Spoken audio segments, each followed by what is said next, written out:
प्रथम तीर्थ के कहता प्रभु आदिनाथ को करूँ नमन।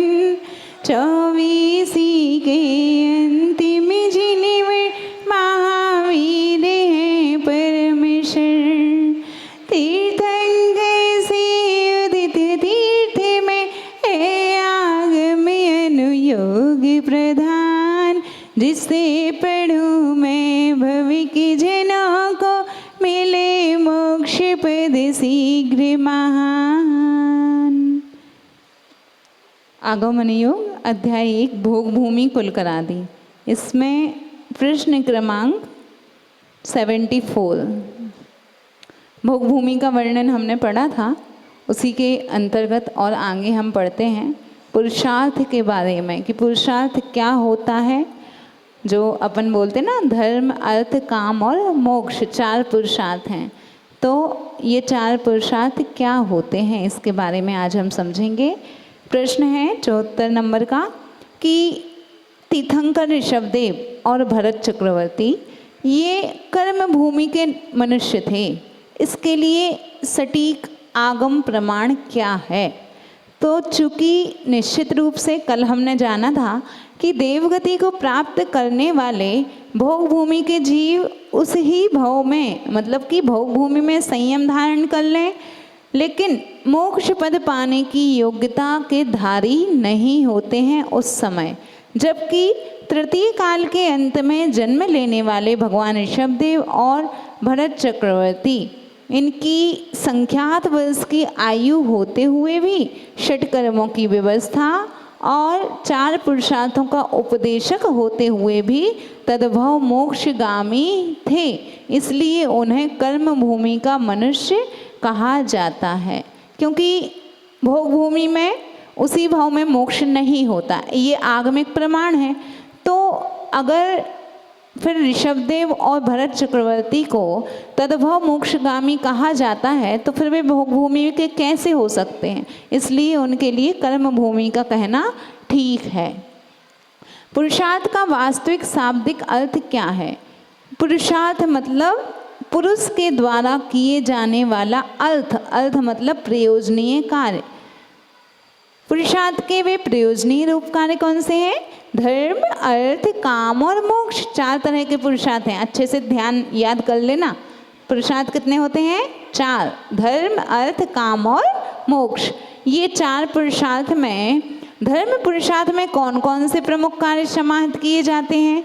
धर्म पुरुषार्थ के अंतर्गत क्या क्या आता है, तो धर्म पुरुषार्थ के अंतर्गत समीचीन जिन धर्म के आयतनों का निर्माण और उनका संरक्षण संवर्धन।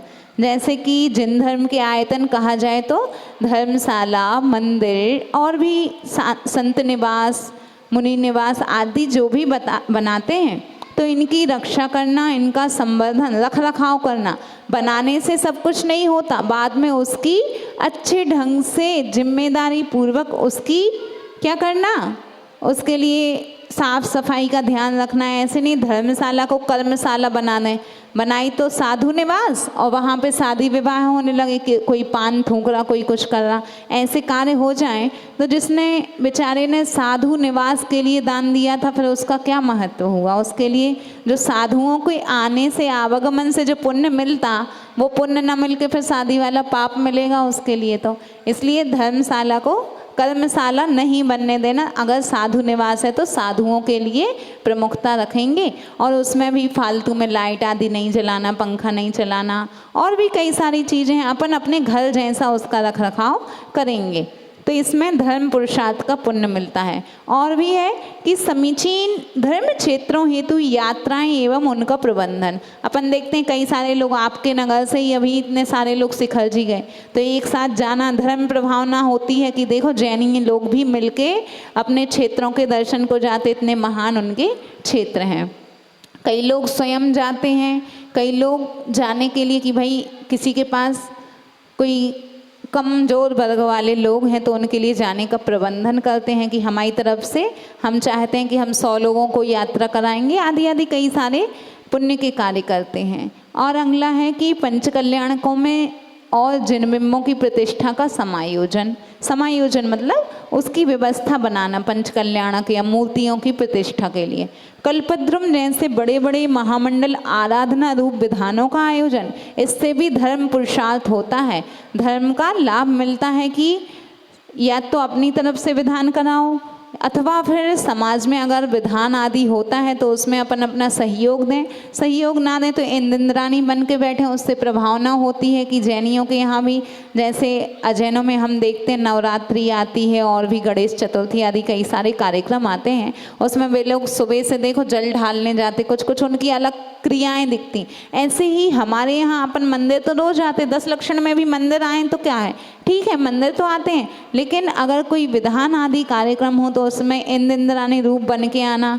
तो कई लोग और मत वाले भी पूछते हैं भाई इतने सज के ऐसी वेशभूषा क्यों पहने, तो वही हमारे यहाँ विधान होता है, हम इंद्राणी बने हैं, विधान में कई सारे कार्यक्रम होते तो उससे जिन धर्म की प्रभावना होती है। और जिन धर्म की जो प्रभावना है 16 कारण में एक भावना है प्रभावना नाम की। प्रभावना करने से तीर्थंकर पद की प्राप्ति होती है, तीर्थंकर पद का संचय होता है। तो ये जैन धर्म की प्रभावना करना बहुत महान है, तीर्थंकर बनाने में भी निमित्त बन जाती है। जिन आगम का संरक्षण एवं संवर्धन, जिन आगम मतलब जिनेंद्र प्रभु के द्वारा कही हुई वाणी, जिन वाणी का संरक्षण करना, संवर्धन करना, उसका रख रखाव करना और उसको प्रचार में भी लाना। एवं मुनि आरिका रूप आचार्य संघों की आहार विहार निहार आदि की व्यवस्था के साथ उनको होने वाली बाधाओं का निवारण आदि विशेष कार्य विशिष्ट पुरुषार्थी पुरुषों द्वारा किए जाने के कारण धर्म पुरुषार्थ के अंतर्गत आते हैं। अपन मुनि आरिका श्रावक श्राविका अथवा मुनि आरिका एलक छुल्लक, ये 4 चतुर्वेद संघ कहे जाते हैं। तो इनको जो भी आहार विहार निहार इसकी व्यवस्था तो बनाना ही है कि आहार आप कराते हैं, विहार भी कराते हैं, निहार चर्या में भी साथ में जाना, साथ में लाना। और इसके अलावा कि औषधि दान की महाराज जी के कहीं बिहार चल रहा, लंबा बिहार चल रहा, तो उसमें कई लोग जो बिहार में साथ होते हैं तो उनको अपन ने पूछ लिया कि कोई औषधि चले तो हमारी तरफ से चला देना, औषधि का पुण्य आपको मिल जाएगा। सब लोग खर्चा तो करते हैं, लेकिन हमारा एक इतना सा 1% भी लग जाए तो उतना सा दिया हुआ दान आपको अगले भाव में बहुत ज़्यादा फलेगा। तो आहार औषध उपकरण और आवास, ये जो 4 दान होते हैं इनमें अपन तो नियम ही बना लें कि हमारे नगर में साधु हैं तो हम आहार दान आदि दे सकेंगे। लेकिन अगर हमारे नगर में साधु नहीं है तो जहाँ भी साधुओं की व्यवस्थाएं, कई जगह क्षेत्रों पे चौका चलता है तो उसमें हम अपना दान देंगे। अथवा हम अपने पास ही प्रति माह, मान लो हमें 500 रुपये महीने में दान करना, तो अपना रखते जाना, जब कभी कोई साधु आए या किसी क्षेत्र पे जाएं तो वो दान कर देना। आप ऐसे तो बहुत जोड़ते हो पैसा, लेकिन धर्म के निमित्त जोड़ने से कितना पुण्य होएगा कि हम ये धर्म को जोड़ रहे। तो जैसे बैंक में रखते तो उसका ब्याज मिलता है, ऐसे आप धर्म के क्षेत्रों में कि आप क्षेत्रों पे जा पाए तो ठीक, नहीं जा पा रहे तो अपने पास ही जोड़ लेना कि हम महीने में 500-1000 रुपये तो दान का ये रखेंगे ही रखेंगे। जब इकट्ठा हो जाए तो बड़ी बोली लेके दान दे देना अथवा कहीं गुप्त दान कर देना, तो उसका पुण्य मिलेगा। जैसे ब्याज फलता है वैसे ये पुण्य रूपी ब्याज भी आपको फलेगा। तो इस तरह धर्म पुरुषार्थ के ये 6 प्रमुख कार्य होते हैं जिनसे कि धर्म पुरुषार्थ सार्थक होता है। इसके बाद हम पढ़ते हैं अर्थ पुरुषार्थ। धर्म अर्थ काम और मोक्ष। आप कहोगे कि पहले अर्थ होना था, अर्थ मतलब रुपया पैसा, पहले कमाएं फिर तो हम दान करेंगे, बिना कमाई के दान कैसे करेंगे? धर्म को प्रमुखता क्यों दी, अर्थ को क्यों नहीं दी? तो यहाँ पे नीचे बताएंगे अर्थ पुरुषार्थ को पुरुष किस प्रकार संपन्न करता है। तो अर्थ पुरुषार्थ में संलग्न पुरुष गृहिणी संभयभीत एवं सलज्ज ना होता हुआ, चूंकि महिलाओं को भय भी रहता और लज्जा रहती है, लेकिन पुरुष क्या होता है, ना तो भय खाता है, ना तो लज्जा आती है, ना ही राज्य के नियमों का उल्लंघन करता है। दिन रात प्रयत्नशील रहता हुआ देश विदेश देश प्रमुखों के समक्ष चोर एवं जंगली पशुओं के आगे भी सूरवीरता बनाता हुआ भूख प्यास मान अपमान की बाधाओं को सहता हुआ अर्थ या धन अर्जन के कार्य को संपन्न करता है। अपन देखते ही हैं सुबह से पुरुष लोग अगर दुकान है तो दुकान पे चले गए, ना खाने की परवाह, जो भी जल्दी जल्दी खा लिया और अपनी दुकान पे चले गए। शाम को घर आ पाते तो ठीक है, नहीं तो टिफ़िन ले जाते, सुबह का ठंडा भोजन भी करते, तो अपना तन मन सब कुछ लगा देते मात्र एक किसके पीछे, धन अर्जन के पीछे। ठीक है, धन अर्जन आवश्यक है क्योंकि अपनी आजीविका चलानी, अपने घर परिवार को संभालना है, इसके लिए धन बहुत आवश्यक है।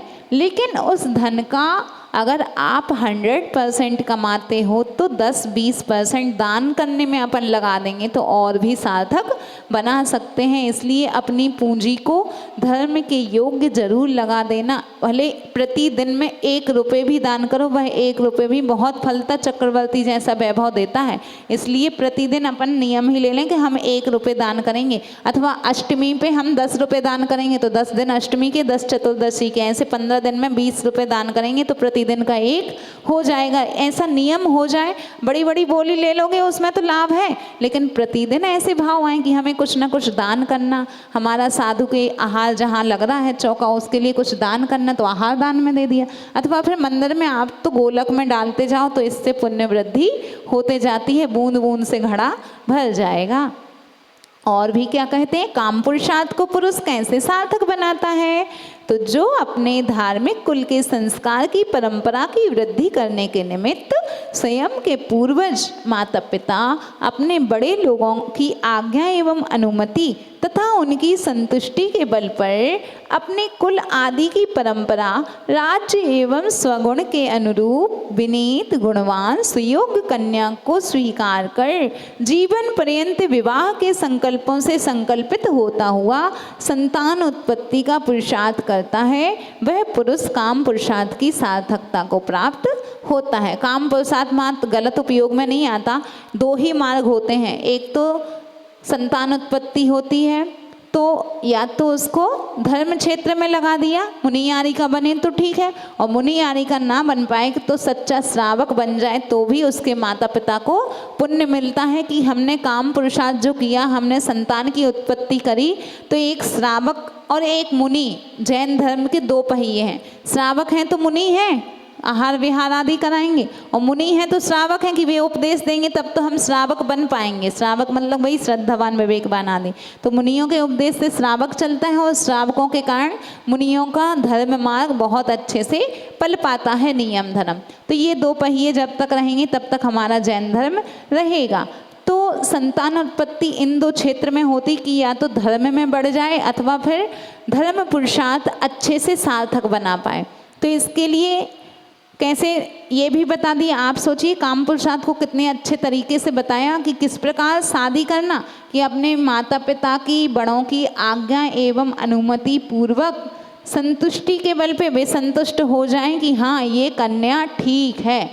तो ऐसे अपने राज्य और अपने गुणों के अनुरूप विनीत गुणवान और सुयोग्य कन्या से जो विवाह करा दें माता पिता, ऐसा विवाह करने के पश्चात जो काम पुरुषार्थ होता है, ऐसी वह काम पुरुषार्थ की सार्थकता है। इसके बाद अंत में आता है मोक्ष पुरुषार्थ। तो इसको कैसे सार्थक बनाते हैं, मोक्ष पुरुषार्थ को सार्थक बनाने हेतु पुरुष एकत्व मतलब अकेलेपन, अन्यत्व मतलब अपनी आत्मा से सभी पदार्थ भिन्न है, मात्र एक हमारी आत्मा ही हमारी स्वार्थी है, हमारी आत्मा ही हमारा सब कुछ है, इसके अलावा ये शरीर तो अनादिकाल से मिलता है और छूट जाता है। ऐसी भावना को प्रमुख बनाता हुआ ग्रह के मोह जाल को छोड़कर मुनि बन के मुनि संघ में समर्पित होकर निर्ग्रंथ दीक्षा धारण कर मुनियों के जो 28 मूल गुण हैं, 12 तप हैं आदि आचारों का पालन करता हुआ सिंह के समान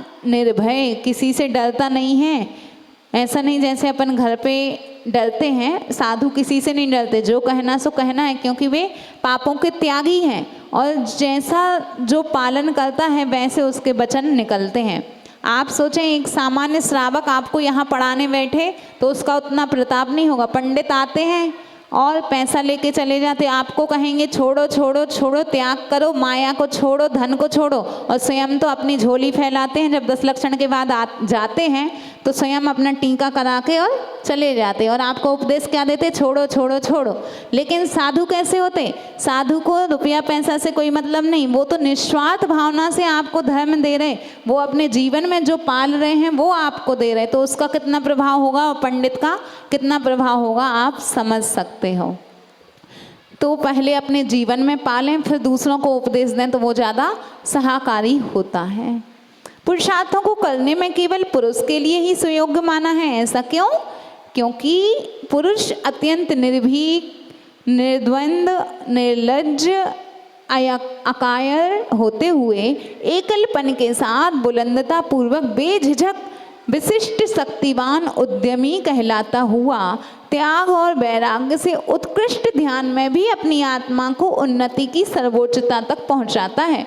ना तो कोई गृहिणी इस पुरुषार्थ की सिद्धि को पाती है, अतः उसे पुरुष के अर्थ अर्थात प्रयोजनीय कार्य को करने वाले पुरुष को ही चारों पुरुषार्थों के करने हेतु सुयोग्य माना है। पुरुषार्थ का अर्थ ही है पुरुष के योग किया जाने वाला प्रयोजनीय कार्य।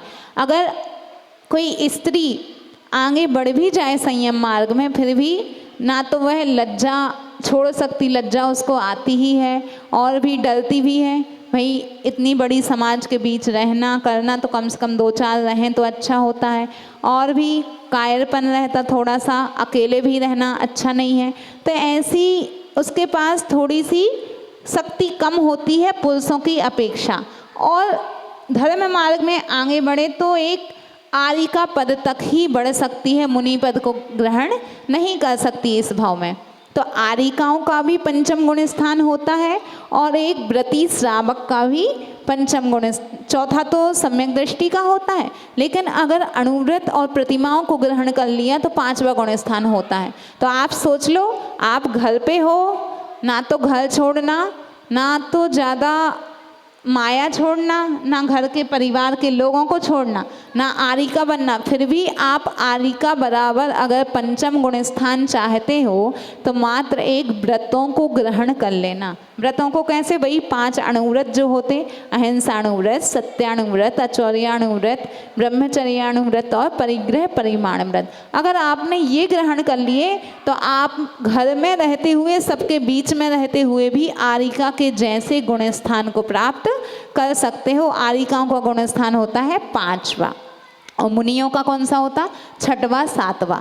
कभी 6वां जब आहार वे अंजलि में आहार लिया तो 6वां है, और उनने बिना किसी राग द्वेष के, बिना किसी स्वाद के ग्रहण किया तो वो हो गया 7वां। ऐसा उनका गुण स्थान पलटता रहता है। और आगे कहते हैं कि धर्म पुरुषार्थ करने का फल क्या है?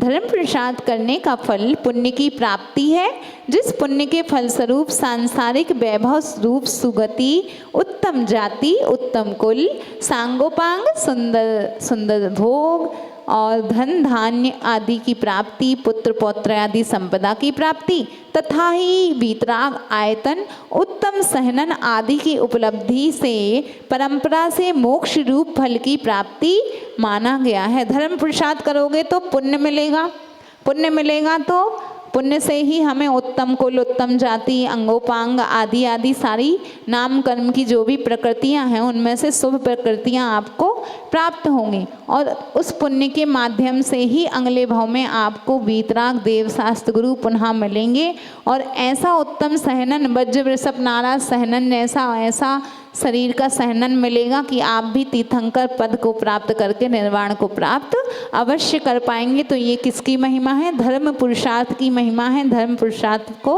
पालने की महिमा है। अर्थ पुरुषार्थ और काम पुरुषार्थ का फल क्या है?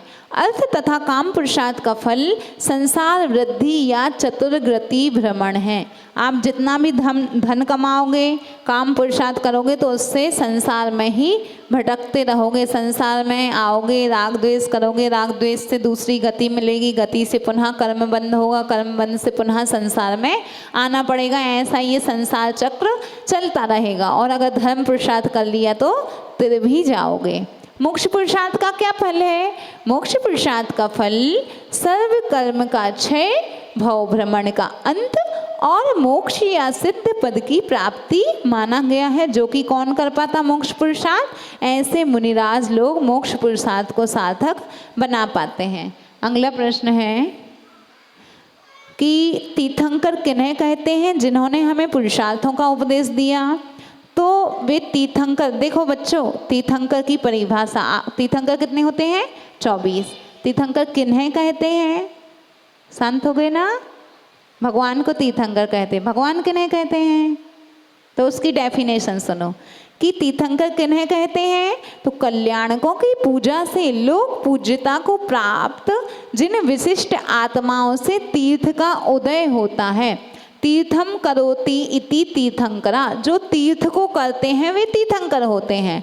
तो ऐसे तीर्थ को करने वाले, तीर्थ मतलब भगवान की वाणी को बतलाने वाले, वे तीर्थंकर होते। तीर्थम करोति इति तीर्थंकरा, जो तीर्थ को करते हैं वे तीर्थंकर होते हैं। आगे कहते हैं भव्य जीवों को संसार समुद्र से जो पार लगाते हैं वह तीर्थ होता है। संसार रूपी भव समुद्र से पार लगाने वाली वस्तु क्या है? संसार रूपी भव समुद्र से पार लगाने वाली वस्तु तीर्थंकरों से प्राप्त कल्याणक करने वाली वाणी है। दिव्य ध्वनि कहते हैं जिसे, जिन वाणी या आगम या दिव्य ध्वनि भी कहते हैं, जो कि हमें संसार रूपी भव समुद्र से पार लगाती है। तीर्थंकर कहाँ, कब और कितनी संख्या में होते हैं? तो 5 भरत, 5 ऐरावत संबंधी अवसर्पणी के दुस्मा सुषमा नाम के चौथे काल में और उत्सर्पणी की दुस्मा सुषमा नामक तृतीय काल में 24 तीर्थंकर उत्पन्न होते हैं। अपन जानते ना, 24 भूतकाल के, 24 वर्तमान के और 24 भविष्य काल के तीर्थंकर, ऐसे 72 तीर्थंकर होते हैं। अब विदेह क्षेत्र, अपन कभी आप लोग पूजा करते होंगे तो अपन बोलते विदेह क्षेत्र सीमंद्रादि विद्यमान 20 तीर्थंकर, जो कि अभी भी वहाँ पे मौजूद हैं 20 तीर्थंकर। लेकिन पहले क्या था, अंग पूर्व के ज्ञानी थे, ऐसे मुनिराज थे जिनने तब तक का तो बता दिया कि भाई 20 तीर्थंकर विदेह क्षेत्र में विद्यमान है। आजकल तो कोई अंग पूर्व के ज्ञानी मुनिराज है नहीं। अब 20 से 21 हो गए कि 50 हो गए कि नहीं पता, कितनी संख्या बढ़ गई, क्या हुआ वो नहीं पता। लेकिन जो आगम में प्रमाण है कि 20 तीर्थंकर विद्यमान, तो वो आज हम बोलते आ रहे। लेकिन अभी संख्या बढ़ भी गई हो तो कुछ निश्चित नहीं कह सकते, क्योंकि आज अंग पूर्व के ज्ञानी नहीं है जो हमें बता दें कि कितने तीर्थंकर हैं। विदेह क्षेत्र में कब और कितने तीर्थंकर होते हैं? विदेह क्षेत्र में 5 महाविदेहों अथवा उनके अंदर स्थित 160 उपविदेह क्षेत्रों में, जहाँ सदा ही दुखमा सुषमा नामक चौथा काल जैसा वातावरण रहता है, वहाँ हमेशा अधिक से अधिक 160 और कम से कम 20 तीर्थंकर विद्यमान रहते हैं। अधिक से अधिक 160 तीर्थंकर होते हैं उपविदेहों को मिला के। तीर्थंकर कौन और कैसे बनते हैं? हमें भी तीर्थंकर बनना है तो क्या करना होगा? तो कहते हैं ऐसे भव्य जीव। भव्य जीव कौन होते? पहले तो ये सुन लो। भव्य जीव वे होते हैं जो इच्छा रखते हैं कि हमें मोक्ष जाना है, जिनको धर्म में रुचि जगती है कि हमें स्वाध्याय करना, हमें मंदिर जाना, हमें नियम धर्म को पालना है। ऐसे जीव भव्य जीव होते हैं। और अभव्य कौन होता है? अभव्य जीव ये सोचते हैं सब मंदिर जाएंगे, सब धर्म करेंगे, सब लोग महाराज जी को आहार देंगे, महाराज जी जैसे बन जाएंगे तो यहाँ पे कौन रहेगा संसार में? उनको संसार की चिंता होती, सब मोक्ष चले जाएंगे तो यहाँ कौन रहेगा? ऐसे जीव होते हैं अभव्य। वे क्या कहते हैं, आप सब महाराज जी बन जाओगे तो महाराज जी को आहार देने भी तो कोई चाहिए, इसलिए हम संसार में ही अच्छे हैं। ऐसा अगर जो लोग सोचते हैं तो वे अभव्य हैं, उनको चिंता संसार की रहती है, उनको और कोई चिंता नहीं रहती। तो अपन सबको धर्म रुच रहा है, महाराज जी अच्छे लग रहे हैं, जिनवाणी अच्छी लग रही, तो हम सब भव्य हैं। भव्य जीव ही ऐसी सभा में कदम रख पाता, अभव्य जीव यहाँ प्रवेश ही नहीं कर पाता, उसकी ऐसी बुद्धि नहीं होगी, वो बाहर से ही लौट जाएगा। ऐसे होते हैं अभव्य जीव। तो भव्य जीव सम्यक दर्शन पूर्वक केवली भगवान अथवा श्रुत केवली मुनीश्वर के पाद मूल में लोक कल्याण की भावना के साथ 16 कारण भावनाओं को भाते हैं। अभी रक्षाबंधन के एक दिन बाद से, उसी दिन से चतुर्दशी से ही मान लेते हैं 16 कारण पर्व आने वाला है। 16 कारण पर्व कहो तो तीर्थंकर बनाने वाला एक पर्व है। इसकी जो 16 भावनाएं होती हैं तीर्थंकर कारण में निमित्त बनती हैं। और लोक कल्याण की भावना, इसलिए आपके लिए एक विधान का आयोजन भी हो रहा है, लोक कल्याण महामंडल विधान, जो कि अभी है शायद 30 तारीख से 6 तारीख तक। तो इसमें आपको ना तो एक आसन करना, ना तो कुछ करना। कई लोग करते हैं, वो करेंगे, वो विधान में भी बैठेंगे, लेकिन सामान्य से जो इंद्राणी बनना चाहता है अथवा सौधर्मेंद्र आदि चक्रवर्ती आदि जो भी बनेंगे, तो उसके लिए ज़रूरी नहीं है कि उसको एक आसन करना कुछ भी। बस यहाँ पे जो पांडुकशिला आदि आएगी, भगवान विराजमान होंगे, वहाँ पे शांति धारा करने का अवसर मिलेगा। और जिस दिन जो भी भावना रहेगी उस दिन की उनको पूजा करने का अवसर यहाँ पे प्राप्त होगा। आगे यहाँ बड़ा विशाल एक मंच तैयार करेंगे, उस पे ऊपर उनको अभिषेक शांति धारा पूरे परिवार के सहित एक दिन की पूजा करने का सौभाग्य प्राप्त होगा। ऐसा ही 8 दिन का विधान रहेगा। कौन सा? लोक कल्याण महामंडल विधान। लोक की, पूरे संसार की सुख समृद्धि की भावना के निमित्त ये विधान किया जाता है, और ये भावना आपको तीर्थंकर पद को प्राप्त कराने में निमित्त बनती है। अवसर्पणी काल संबंधी सुषमा दुष्मा नामक तृतीय काल के अंत में तीर्थंकर की उत्पत्ति का कारण बतलाइए। सुषमा दुष्मा नाम तृतीय काल के अंत में प्रथम तीर्थंकर आदिनाथ और भरत चक्रवर्ती की उत्पत्ति होना, यह दुष्मा सुषमा जैसे काल के वातावरण का सद्भाव मानना चाहिए। चूँकि सुषमा दुष्मा के अंत में हुए तृतीय काल में, और इसका क्या वातावरण का प्रभाव रहा? दुष्मा सुषमा नामक वातावरण का सद्भाव माना। और भी कई सारे कारण आएंगे।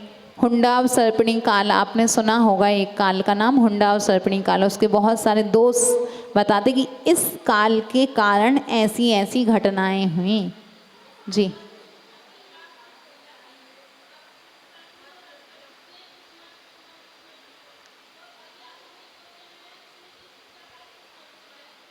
देखो, उत्सर्पणी मतलब बढ़ना। पहले तो दुखमा, नहीं, सबसे पहले दुखमा दुखमा, फिर दुखमा, फिर दुखमा सुखमा, फिर सुखमा दुखमा, सुखमा सुखमा सुखमा, ये अपन नीचे से ऊपर की ओर बढ़े, ये हो गया उत्सर्पणी। और अवसर्पणी में सबसे पहले तो अच्छा है, मतलब सबसे पहले तो सुखमा सुखमा है, फिर सुखमा आएगा, फिर सुखमा दुखमा आएगा, फिर दुखमा सुखमा दुखमा आएगा, नहीं अपन बढ़ रहे ना, फिर दुखमा सुखमा आएगा, फिर सुखमा सुखमा, ऐसे वहाँ पे बढ़ता हुआ क्रम। उत मतलब बढ़ना और अव मतलब घटना।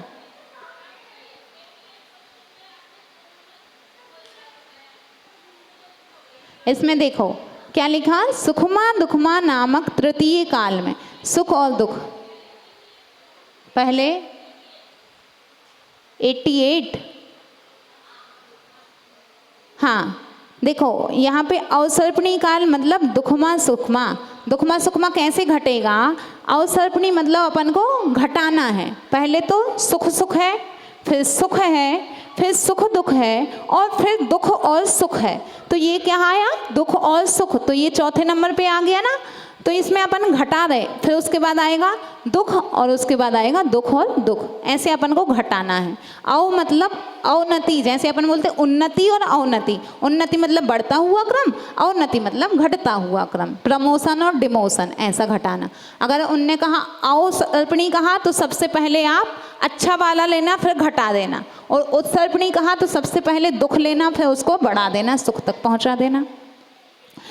आगे कहते हैं कि तीर्थंकर कौन और कैसे बनते हैं, ये पढ़ लिया। इसके पश्चात हम आते हैं भरत और ऐरावत क्षेत्रों में तीर्थंकरों के कल्याणक कितने होते हैं और कौन कौन से।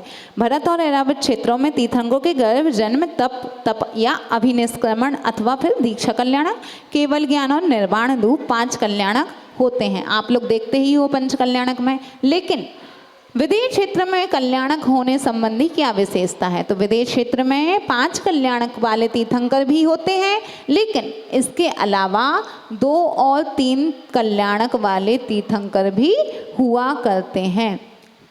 विदेश क्षेत्रों में 2-3 कल्याणक वाले तीर्थंकर कौन होते हैं?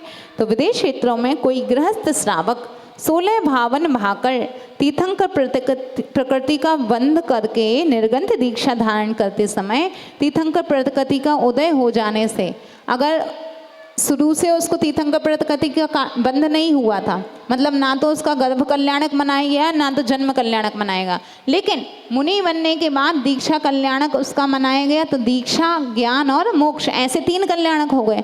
और जब 2 कल्याणक होते हैं तो वो कैसे होंगे कि जो गृहस्थ मुनि बनने के बाद तीर्थंकर प्रकृति का बंध करते हैं, तो मुनि तो बन गए, तो दीक्षा के समय उनका दीक्षा कल्याणक नहीं मनाया, उसके बाद हमने तीर्थंकर प्रकृति का संचय किया तो मात्र एक ज्ञान कल्याणक और मोक्ष कल्याणक, इस तरह 2 कल्याणक वाले भी तीर्थंकर हो जाते। कहाँ होंगे? विदेश क्षेत्र में। अंतिम प्रश्न हम पढ़ते हैं कि विदेश क्षेत्र में 1 या 4 कल्याणक वाले तीर्थंकर क्यों नहीं होते, कि मात्र मोक्ष कल्याणक हो जाए अथवा फिर जन्म तप ज्ञान और मोक्ष हो जाए, तो क्यों नहीं होते?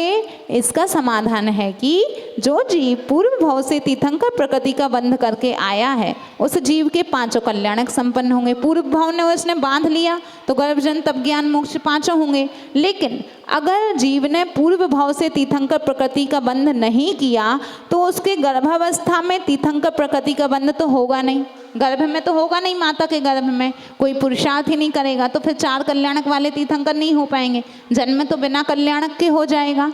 तो इस तरह 4 कल्याणक वाले नहीं होना संभव नहीं है। और इसी तरह तीर्थंकर प्रकृति का बंध किसी योग्य पुरुष के गृहस्थ अवस्था से मुनि अवस्था तक ही होना संभव है, केवली होने के बाद नहीं। इसलिए जिस कारण उसके ज्ञान कल्याणक भी छोड़कर मात्र एक मोक्ष कल्याणक संपन्न भी नहीं हो सकता। इसलिए विदेश क्षेत्र में 2 और 3 तीर्थंकर वाले कल्याणक वाले तीर्थंकर तो हो जाते हैं, लेकिन 1 और 4 होना संभव नहीं है। इसके बाद हम कल पढ़ेंगे। बोलिए महावीर भगवान की। प्रश्न है, पहला प्रश्न है, पुस्तकें बंद कर लीजिए।